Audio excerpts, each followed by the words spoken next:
Hi, my name is Tom Jacobson, and I'm coming to you from Atlanta BrickCon 2025, a very busy Saturday here. It's a great show, and I've brought 3 builds with me to the show this year.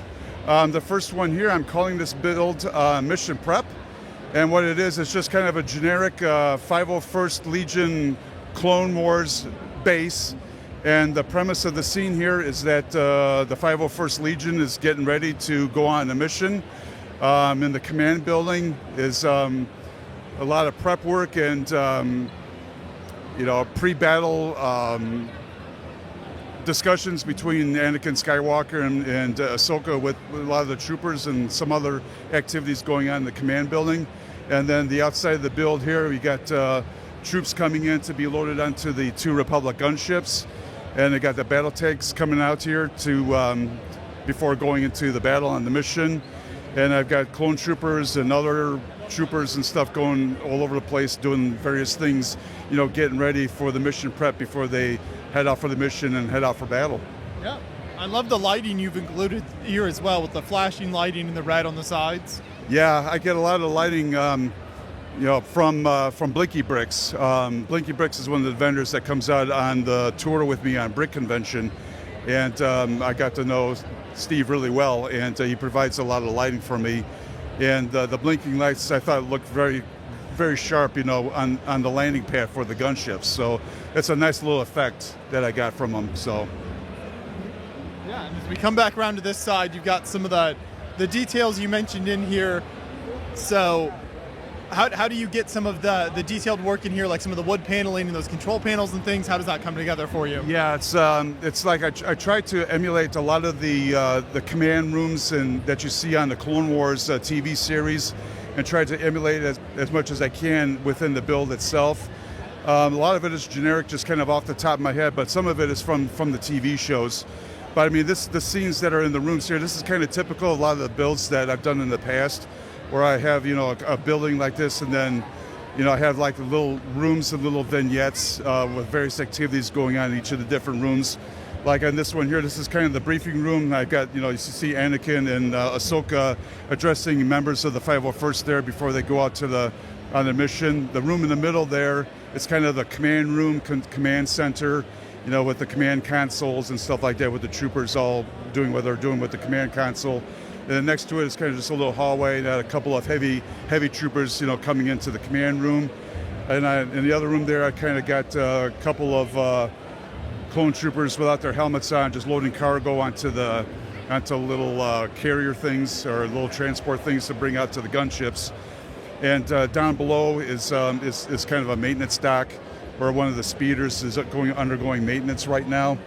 And then the bottom left room here in the blue, it's kind of, again, I kind of said this in the past, it's kind of an homage to my wife, because my wife was the director of the water department in the city where we used to live. So that's the water department for the base.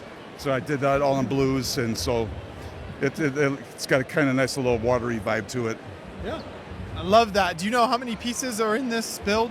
I normally don't keep count, but this is probably about 16,000 pieces. Okay. It took me about a month to build. And you've got a couple other builds here, so we'll kind of make our way down to those and check out the rest of what you brought to the show here. So the next one, very different color scheme, very different look. Tell us about this one. Yeah, this is one of my signature pieces that I brought to the show here. One of my trademarks within the hobby is that I've started the series of these Frank Lloyd Wright Star Wars mashups, where the story behind it is that what if Frank Lloyd Wright, the famous American architect, lived in the Star Wars universe, and what if certain Star Wars characters from the movies and from the TV series hired Frank Lloyd Wright to build them a house on whatever planet they're from or wherever it's at. So this is the latest one. This is number 8. This is part 8, and this is Darth Vader's house on Mustafar. So Darth Vader asked Frank Lloyd Wright to build him a house on Mustafar, and this is what it might have looked like.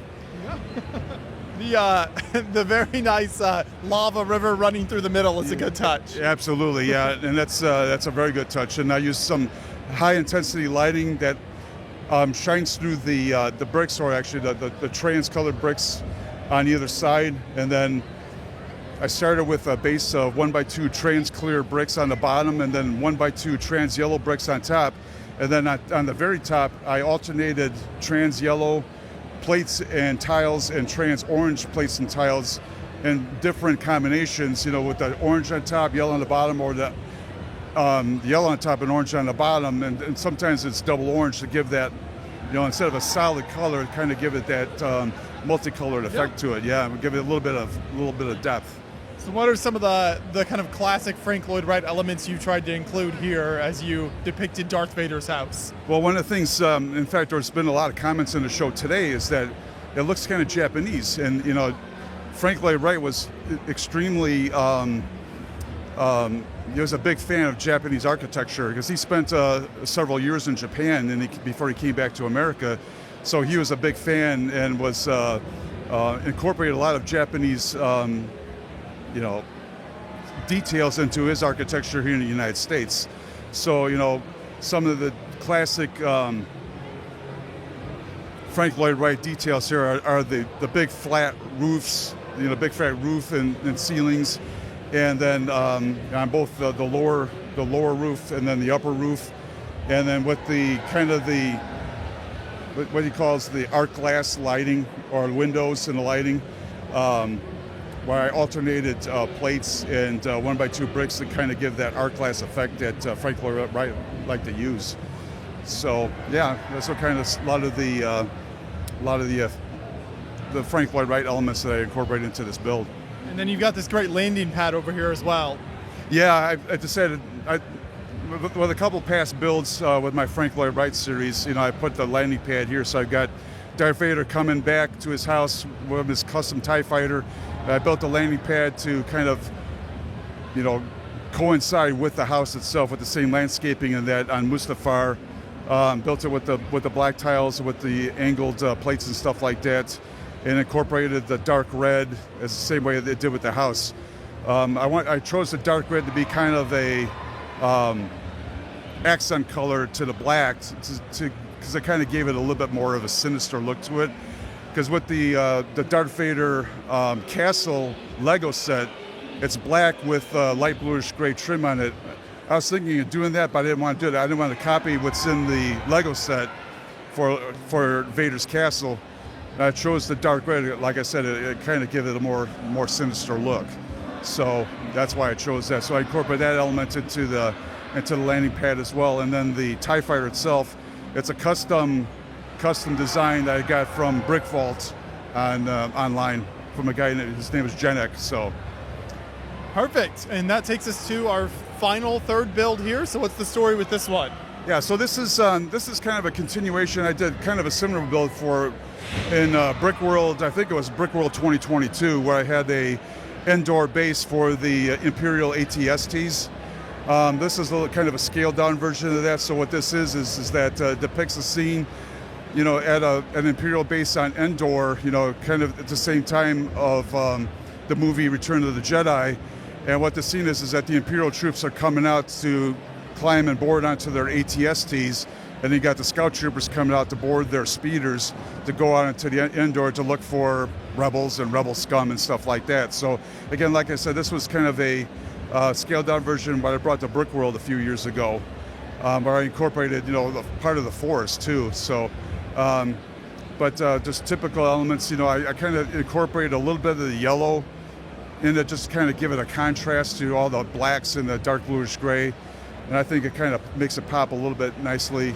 But just a typical scene in an Imperial base, where all the troopers are coming out ready to go on patrol and look for the rebel scum. So yeah, I love the sense of movement here as they're coming out of the doorway and then starting to walk off. So it's really kind of a great sense of action. Absolutely. That's kind of typical of what I do with most of my builds. I kind of position and pose, all the minifigs on my builds to kind of tell a story, rather than just have minifigs on there. But they're, I got them either pointing to each other or kind of make it look like they're talking or performing some kind of function to kind of tell that little story. And a lot of things I do incorporate with some of my minifigs. There's a company called Crazy Bricks, and they have a line of product called Crazy Arms and Crazy Legs.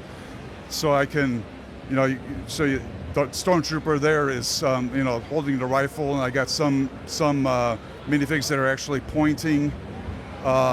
So that's and so in the previous build with the 501st Legion, I used some of the crazy legs as well, where you got people kneeling, people with their legs, or troopers with their legs sticking out and stuff like that. So it's a kind of a cool line of product from Crazy Bricks.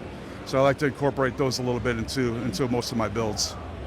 Fantastic work here. Thank you for all of your work on all 3 of these builds, and thanks for taking us through them. Well, thank you so much. It's good to see you guys again, and glad to share my work, and enjoy the rest of the show. Thank you.